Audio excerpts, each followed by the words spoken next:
In this video, I'm going to be talking about golden eagles and how they were kept and utilized in ancient pueblos and great houses in Chaco Canyon, New Mexico. This is a subject that is rarely discussed even in the archaeological literature, even though the remains of hundreds of golden eagles have been found at Chacoan great houses. Join me as we dive into this fascinating and little discussed subject. Hello everybody, Ben Woodruff here. In this video we are going to be talking about eagles, specifically golden eagles, and specifically golden eagles that were kept anciently by the people of Chaco Canyon, New Mexico.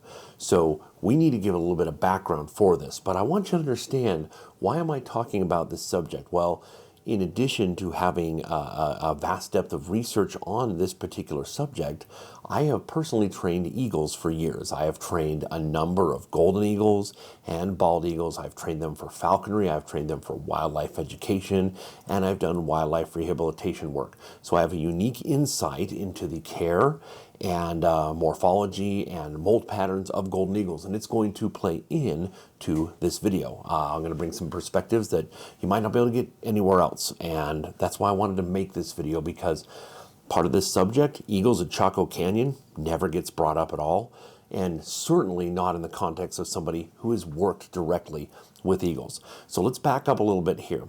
What is Chaco Canyon? Well, we got to back up a little bit further. Anciently, the peoples of the American Southwest, the Four Corners regions, which is kind of, Colorado, Utah, Arizona, and New Mexico, were living more of a hunter-gatherer kind of life. You hunt animals and you gather plants, and this is how you live. This is just a cut and dry way to live, and it makes you very mobile. But around 300 BC, we see a shift in that American Southwest region and northwestern Mexico to move to be more agrarian. People before then were more living in pit houses, and around 300 BC, there started to be a switch with the domestication of a plant called teosinte. Now, teosinte grows in Mexico. It was domesticated by ancient peoples there into corn. So all the corn we have today all originated in central Mexico. It's come out now and it's spread. And corn kernels dried out are easy to trade and ship. And it's like, hey, we're going to trade these goods. Hey, you plant them, they grow. You get an ear of corn. You can dry that corn out, and just whenever you need it, take it off the kernel. And a lot of the ruins I've been to still have dried corn cobs left over, because you just take off those corn kernels and you grind them up and you have cornmeal instantly. You can make you'll make like a tortilla. You have options. So it's a very versatile food. It's very easy to store in a desert environment, and it's very easy to grow. It's a water intense plant. But if you are doing this, this requires crop management. And if you are managing crops instead of gathering wild plants, then you kind of got to put down roots. And if you're going to put down roots, you can make your habitation a bit more permanent. So the people that we currently call the ancestral Puebloan people, which is kind of a catch-all for a bunch of different peoples, began around 300 BC making pueblos. Now, some of these early pueblos were they were made out of adobe and rock stacked, and they made these beautiful dwellings. They started to make them multiple stories. And then eventually they started to also make these in cliff dwellings that were kind of built in little alcoves of the cliffs. Now, some people will say those were for defensive reasons. Other people say, well, during drier times, the back of these cliffs had seeps that would bring water right to the people directly. So it was a water-related reason. And that's a discussion for a different time. These ancestral Puebloan people, generally, we classify this time period as about 300 BC to about 1600 AD. That's kind of the time. Well, within this time period, you have the Chaco explosion. The Chaco Canyon kind of thriving period, instead of 300 BC to 1600 AD, is really only 900 AD to about 1150 AD. It's a much smaller time period. Now, people have lived in Chaco Canyon, New Mexico, all the way back to the Ice Age. We have, and the Archaic periods, we have ancient peoples using the area. But in this brief window, you have this explosion with masonry. We have incredible architecture, multiple stories tall. We have great houses capable of housing, hundreds of people. Now, there's big debates on how many people actually lived in Chaco Canyon. There's people who think not many people lived there, and these were just ceremony centers that during certain feasts and ceremonies people would come in. And other people say, no, there were thousands and thousands of people living in Chaco Canyon. We don't know for sure, and this is hotly debated to this day. But we do know that trade happened. And that's the big buzz. Everybody gets really excited because we have definitively proven that from Mexico in Chaco Canyon, very, very precious trade items were brought up, such as shells from the ocean, and they were made into beautiful beads and bracelets and all kinds of things.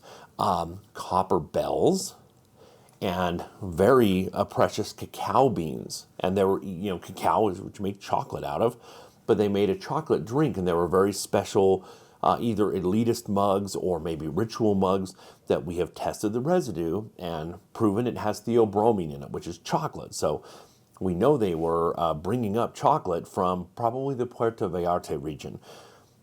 So that's pretty neat. But the big item everybody loves to talk about, including me, is macaws, specifically scarlet macaws. Now, scarlet macaws are big, bright, beautiful birds. They were brought up from Mexico. Also, military macaws were to a lesser degree brought up, and the thick-billed parrot was also brought up. But the one that people were really excited about were scarlet macaws. I am going to do a mega video just on scarlet macaws. That I want something that really can stand the test of time online, that anybody can access and get the full scope of macaws. I have raised tons of macaws and tons of eagles. So I'll be giving some very interesting insight to macaw upkeep and dispelling a lot of myths that a lot of people have about the macaws that were kept at Chaco Canyon. But we know they are very special. But here's the thing. At these Chaco great houses with these multiple stories and the capacity to hold, hundreds or even thousands of people in some of these great houses, it's interesting, as some of these have been excavated, in addition to macaws, we find eagles. So, for example, the most famous great house at Chaco Canyon is Pueblo Bonito. At Pueblo Bonito, 32 macaws were found. So that's interesting, the skeletons of 32 macaws. And I'm not going to get into that here, but worth noting, 265 turkeys. Now, we do know that modern meaning like historic times, like black and white photography era, we know that turkeys, one of the ways they were kept is that one would put like a jess around a leg, stake them down, and they were just kind of free to go within that range, and you'd go by and put some corn kernels down, give them some little scraps to eat, and so they couldn't wander off that way. So that's kind of an interesting way for them to live. We do know at some sites, we know at Paquime in Mexico, and also at some of the ruins throughout the southwestern United States, we do have found turkey pens, where turkeys were kept in pens with, kind of some willow branches covering up the front of them, and we have a buildup of fecal matter, of your droppings from turkeys in these. Now, we today just think of turkeys as food. I'm getting to the eagles in a second, but I got to build up. You need to have a greater appreciation for turkeys. Turkeys are big, they are powerful, and they're beautiful. Their feathers are gorgeous. The tail feathers are amazing. The wing feathers not only are amazing, but they are the best feather in the world for fletching arrows. To this day, if you use arrows with a plastic fletching, fine. But if you use arrows today, you can still buy turkey feathers from the wing feathers to be used for fletching arrows. Or a weapon they also had was the atlatl. So you're going to fletch your atlatl dart, you're going to want to use turkey feathers as well. But there's one more thing. We know that these ancient peoples at Chaco were trading back and forth with Mexico. So you had influences from, the people who rising up, like Mayan and Aztec and Zapotec and some of these different peoples of central Mexico and of tropical Mexico. Tropical to be able to get cacao beans and to get live macaws to ship up. We know those cultures, we know for a fact from writing, because those cultures had some written language. We know for a fact that turkeys were considered very powerful, very totemic, very strong and manly. We have many of the greatest warriors named, many of the greatest kings, and many of the greatest ball players, because the Mayan ball game was a huge thing. It's like, raw, I'm a great ball player. Even in their scriptures, the Popol Vuh, the hero twins, that's part of their big thing, is they're great ball players and world renowned for it. These people often had turkey in their name. So you're like, there was this great warrior, red turkey. And today we're like, turkey? Like gobble, gobble, gobble, the thing we eat on Thanksgiving. But turkeys are powerful, and we know, at least in Mexico and in Guatemala, in Central America, we know that the turkey was a powerful symbol, not thought of like, oh, dumb as a turkey. And so knowing that could be interesting to think that at Pueblo Bonito, at those ruins, the fact that there were 265 turkey remains found could have just been eaten, but they also could have been kept for other reasons, from just having them around, like, hey, well, this is a ritualistic animal, we want them here for the powerful medicine they bring, to sacrificing them, or just for food, or all of the above. We don't know completely, but we can kind of make inferences. But there were 366 eagles. 366 eagles. Now, at another site, another great house up on the hill above Pueblo Bonito is Pueblo Alto.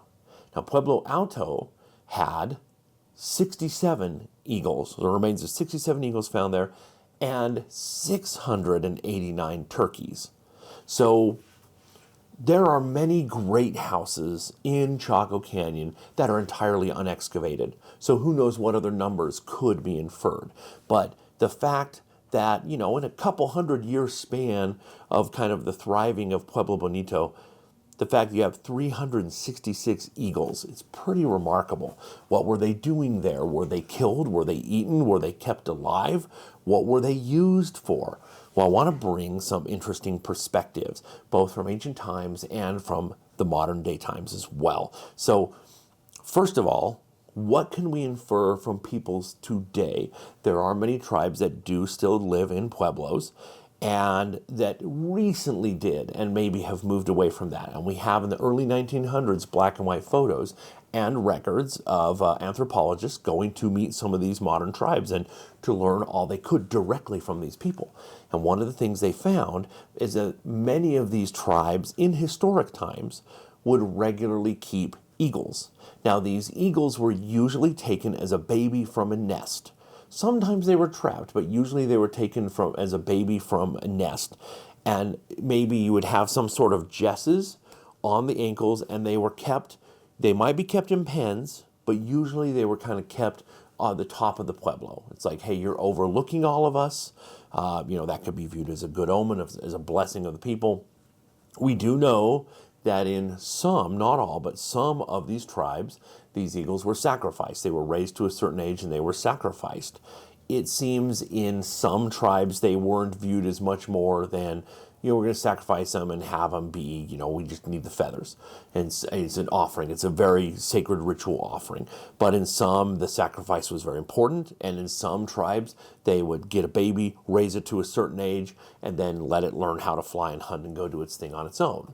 But this is basically modern tribes into historic times, into the era of black and white photography. That gives us a window into perhaps what was happening at Chaco Canyon, but we do not know for sure. We know many of the ideas and cultural offshoots that happened at Chaco were different from anything before or after in the region. But we do know that they had hundreds of eagles at the sites that have been excavated. So let's talk about this as far as what it means. Cultures change, and Native American cultures are incredibly fluid. I've seen this in my own life. I've seen how there is an understanding of kind of primordial time, which is, it's not like when was the date that this happened. No, it's like whatever is now is an eternal now. So whatever the tradition we have, that's always been our tradition because it's in the present. I've seen this. I've seen this at powwows. I've seen this with tribal members I've talked to. And so even though a tradition can change, it's viewed as having always been as such. So we have to view everything. We need to understand directly from the tribes that are the ancestors of these people, but we also have to understand from the archaeological evidence, and we also have to understand things like climate. We know for a fact that there were huge climatic changes. There was a little ice age that made Europe, icy and cold for, a couple hundred years, and here in the Americas, you had these huge droughts, and you had people in mass having to leave a lot of these pueblo areas and amalgamate with other tribes. And so today, DNA work that is going on has shown that a lot of these modern tribes have different ancestry from different areas, and different people would move, and part of these people, maybe most of these people died off, and then who was left became part of this tribe. So this was going on, and you had mass migrations that were happening in different regions. So a lot of times the people who are here now weren't here 1,000 years ago. They might have been, one state over, and now they're here. And so DNA work and climate science, all these things are factors in trying to put this together. So we want all the pieces of the puzzle together to understand the best we can. But let's get back to the eagles and see how that shifts a little. Now, we know eagles are sacred to virtually all Native American tribes, and just about everywhere in the world. If there's an eagle in the area, it is viewed as at least totemic and symbolic, if not sacred. How many countries of the world have a statue of an eagle on top of their flagpole as a way to be like, hey, this is our country. It's like we're being watched over by the power, the grace, the dignity of the eagle. There's an association that we see all over the world, and we see that both anciently and in modern times with Native peoples. Now, what we see, one of the interesting things that we see is today there are many eagle dancers. And you go to powwows, you go to any sort of a presentation, and a lot of Native Americans will wear eagle feathers. It's very meaningful, and they can tell you specifically what it means to them. There are many eagle dancers that will wear either fake versions or real eagle feathers and replicate the eagle wings. Now, one of the things we have seen in the past 100 years is a proliferation of bald eagle heads on eagle dancers. Now, the interesting thing about that is bald eagles do not live typically in the regions where ancestral Puebloan peoples have lived. But what we see is after the 1900s, once they hit the early 1900s, all across America, there was a big reason to push, especially after World War II, to push national pride in the United States of America. The national bird of the United States is the bald eagle. Bald eagles are fish hunters. They want to live usually in cooler environments, ideally, usually kind of near pine forests, and they want to hunt. They only hunt fish. I mean, basically that's all the thing they hunt. They'll scavenge as well, but they're fish hunters. That's what they are built to do. There aren't a lot of big bodies of water that allow for that in a lot of these arid Four Corners regions. You don't see that much. But because of that sense of national pride, the bald eagle, in the minds of many people, when you say eagle, most people picture a bald eagle anywhere. I mean, in terms of in Native American culture, in any popular culture, anywhere. If you just say eagle, most people are going to picture a bald eagle today. And so we see that as well with some of the dance regalia and ceremonial wear of modern tribes. What we see, we also see the use of golden eagles. And with the historical photos, if you look back at the historical photos of dancers in the like 1910, 1920, photographers visiting these pueblos, everything was golden eagle, 100% golden eagle. And at these ruins, at Chaco Canyon, all the eagles uncovered there are 100% golden eagles. Golden eagles are the supreme eagle. They are the most widespread eagle in the world. They've conquered just about everywhere. They're just so adaptable and successful in what they do. So we need to take a look at understanding eagles. If you know a bald eagles, you always picture them with a white head and a white tail. Well, they don't start off that way. Bald eagles start off pretty much all brown, and then, they get new feathers every year, and those first 5 years, it gets whiter and whiter and whiter until finally, as a 5 or 6 year old, they have a beautiful white head and neck and a white tail. Now, if you see native regalia of any kind with feathers, if you see a white feather with a black tip, people have wrongly misinterpreted this to be, that's a bald eagle tail, because bald eagles have a white tail. I guess they got a little black tip. Not the case whatsoever. Golden eagles have that, their first year of life. So if we look at a golden eagle tail, their first year of life, the tail is white with a black tip. And then as they get older, they get a new molt every year. So by the time a golden eagle is about 5 or 6 years old, their tail is smoky. It's a beautiful brown tail with smoky swirls in it. It's very distinct. But that first year tail is the most accessible, because acquiring an eagle in any way, whether you're trapping an eagle or whether you're climbing to nest and getting an eagle, the most accessible tail feathers of a golden eagle are going to be the first year birds. So 2 reasons. Number one, climbing to a nest and getting a baby is either than trying to jump out of the air and get one, or make a trap where you're hiding underground and maybe, waving a rabbit fur and hoping someone will come down and you grab them. We know some tribes did do that. But also, even if you were going to hunt an eagle, there's an 80% mortality rate of eagles. 80% of golden eagles do not make it to 1 year old. So that means the bulk of eagles that you're going to encounter are going to be young birds that aren't going to make it. And so we see all throughout ancient history, all throughout the western United States, especially the Southwest, the use of golden eagle feathers, the wing feathers, but especially those tail feathers that are white with black tips. We see that being very prominent.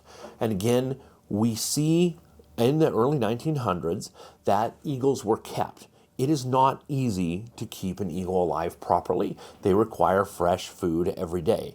And I've had golden eagles that will, eat a pound and a half of food. And I think about me eating a quarter pounder hamburger and it's like, I'm full. But they can eat that much in a sitting and kind of sit on it for a day.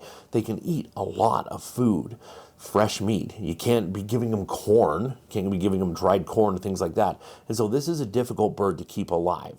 And if you're Puebloan or Chacoan, you're agrarian. You're not a hunter-gatherer. You're still hunting some, but getting fresh food is not easy. So that means either hunting to get maybe some rabbits, maybe some fresh rabbits, things like that, or it also means maybe sacrificing some of those turkeys you've got. We got to kill a fresh turkey, and a fresh turkey, okay, like maybe if you kill a turkey, like having trained eagles myself, the upkeep for an eagle, if you said, okay, I'm going to kill a turkey and we're going to cook it up, the breast meat for the humans. We're going to cut that up, put it in a clay pot, we're going to cook that up, and we've got these 2 big old turkey legs.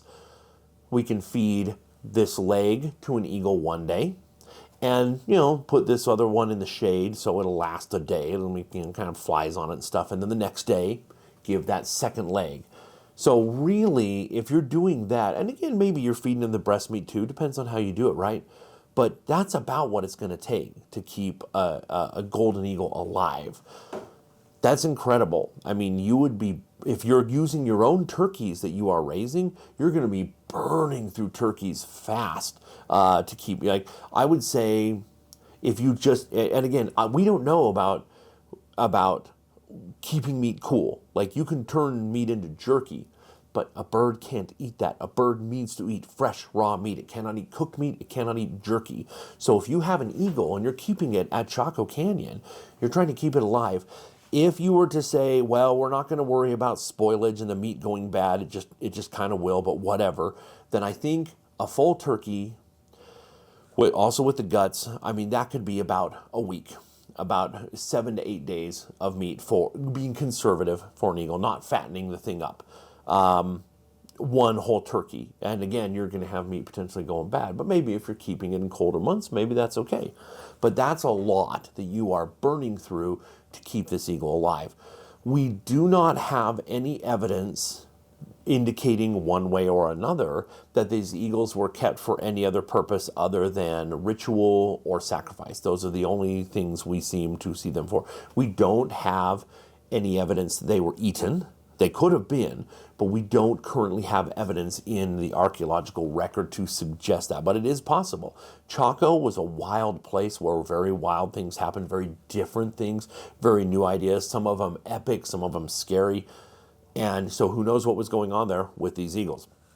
But again, the fact that 366 eagle remains were found there. And again, this is over time, but still, that's pretty incredible. Now, what could that have been? Now, if we normally, when we see depictions of Pueblo Bonito specifically, they had this one big giant tree that we've proven archaeologically was kept there, and we don't know if it was just special or it was, hey, we got a cool tree, we don't know. I think it was a ponderosa pine, but big old tree there.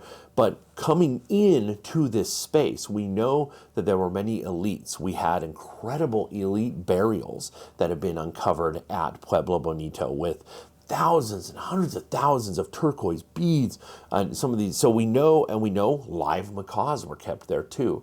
So this, I picture, it's never depicted this way, but going into these plazas at Pueblo Bonito, I imagine you'd have turkeys, staked down, kind of eating, doing their thing. You might have some macaws. You might have some elite people or some shaman or some wealthy walking around with their macaw, whether holding it or maybe having it, on a perch. When I train my macaws, I use a T-perch to carry them around. So that way if they bite and they're angry, it doesn't matter. They're biting the stick, not your finger. But eagles, picture eagles up top, around the top. These were like 3-4 story tall pueblos on the back side of Pueblo Bonito. And if you had eagles tied, but living up there and people were bringing them food, here you go, here's your food, that's pretty iconic. That, especially for its time, would have been quite visually impactful to go in there and to see that, to see this wealth, to see all these turkeys, to see these huge buildings, 4 stories tall, and then to see potentially eagles lined up around the top. My impression, based off of what I know about eagles and what I have studied in the archaeology in the region as well as in northwestern Mexico, my take is that probably the eagles of Chaco Canyon, the eagles of Pueblo Bonito were probably taken as babies, were probably kept on top, tied on top of the pueblos, and were probably kept alive for probably no more than 6 months, and then were probably sacrificed once you get into the colder months. Now, that is educated assumption, but that is not guaranteed fact, nor can we know guaranteed fact, because the people who lived at Pueblo Bonito are not with us anymore. And some of their ancestors tell very different stories on what occurred there. So going with the archaeology and going with my understanding of eagles, as well as the Pueblo tribes that, in the early 1900s were documented by anthropologists and how they utilized eagles, that is my assumption. So I am putting this out there as a hypothesis that these eagles were taken as babies, and that they were brought to the top of the pueblo, the backside, and where they could overlook and give a visual spectacle. So both spiritually, they're looking over this great house, but also anybody coming in is like, whoa, we got macaws, we got eagles looking over, and we got turkeys. Turkeys are food, but they were still sacred and still powerful. Because again, remember that Mesoamerican influence of turkeys being like a great warrior thing. So that's how I think they were utilized. And I think it's pretty, I think the evidence would suggest that kind of usage. We don't see the medullary bone of adult female eagles or the denser bones of adult males. We don't see that in the femurs on these eagles. So it seems like these are eagles that died or were killed before their first molt, which happens at 1 year of age. So I think it's fascinating. Again, hundreds of eagles being kept at these great houses are never mentioned. I will be doing a video going in depth to the macaws because that requires so much more talking about the husbandry and the upkeep. It is possible that people could have worked with or trained these eagles. But here's another thing I want to bring up. If you raise any bird of prey, any raptor from a baby, it will imprint on you. But the thing is, what happens is once a baby reaches a certain age, it starts to become really aggressive. Right when the feathers hard pan and the blood that was growing the individual feathers retreats back into the body, the blood pressure goes up and they become super aggressive. And the parents will start to bring a wounded prey animal to the nest, and the babies aggressively chase the parent. The parents drop the item and the babies go and catch it. So basically the parents teach the babies how to hunt. And they channel that aggression that's starting to form towards parents towards prey. Well, in falconry, if you are raising a baby bird, if you don't properly shift that aggression at the right age and the right time over to prey, these birds become very aggressive, very violent, and incredibly dangerous. Anything, owls, falcons, hawks, eagles, you name it. If it is a raptor, it will become dangerous and violent. So this is another thing I think. We have no evidence, and there's absolutely no oral tradition among any tribe of anybody training in this Southwest region, training a bird of prey in a falconry type manner. Now, I can see that they could have trained them to fly to you, to do that kind of thing. But again, once they're hard penning, these baby eagles would have become so aggressive, they would have become dangerous. And so I'm putting this out there to any archaeologists or any Native Americans watching this, having trained eagles both the right way and the wrong way in my younger years and understanding how this aggression works. These are people who are living their lives and living their culture in the way they knew. These are not people who knew a history of falconry and say, oh, we're going to do weight management, or we're going to take a rabbit and train this eagle to hunt the rabbit instead of going after my face. It could be, but it's highly unlikely. And so I think it would make sense culturally, and I'm putting this out there, that right around that age when these eagles start to hard pan and start to become adults and start to become incredibly aggressive, because again, if every day somebody's just bringing food to these eagles, hey, I'm climbing up to the top of the pueblo, here's your food, and they're mantling it over, they're making aggressive sounds. That's not a bird that's very conducive to being socially interacted with. So I would suggest, and we have seen this as well in modern Pueblo tribes that have killed eagles at a certain age. It really is right around that 6, 7, 8 month mark. It's when they're normally sacrificed in these historical records that we have on these Pueblos that were photographed and documented in the early 1900s. It would make sense in the same way that if these birds were ritually killed or killed for any reason, that would be around the age it would happen. So I'm putting this out there because, again, I don't know of any archaeologist who has trained multiple eagles. So I want to share this information out there to give this insight. And I was hoping that anybody watching this video would be more informed of the fact that not only did these Chacoan great houses contain macaws, but that they also contained hundreds of eagles over the years. And I think that's absolutely fascinating. I will be doing I'll be doing multiple videos on Chaco Canyon, specifically going in depth. I'm going to be visiting there this fall. I've been there several times, but I'm going to go in depth and film it right. I'm also working on an epic video going into specifically the macaws and the macaw trade in the American Southwest that happened in these ancient times. So be watching for those to come, but I wanted to highlight eagles in this video. So I hope you enjoyed learning. I would love to know your perspectives, your thoughts, what you've heard, what you have learned, and I would love to hear your comments down below. But until then, always remember that life is a gift. So never stop learning and never stop exploring. We'll see you next time.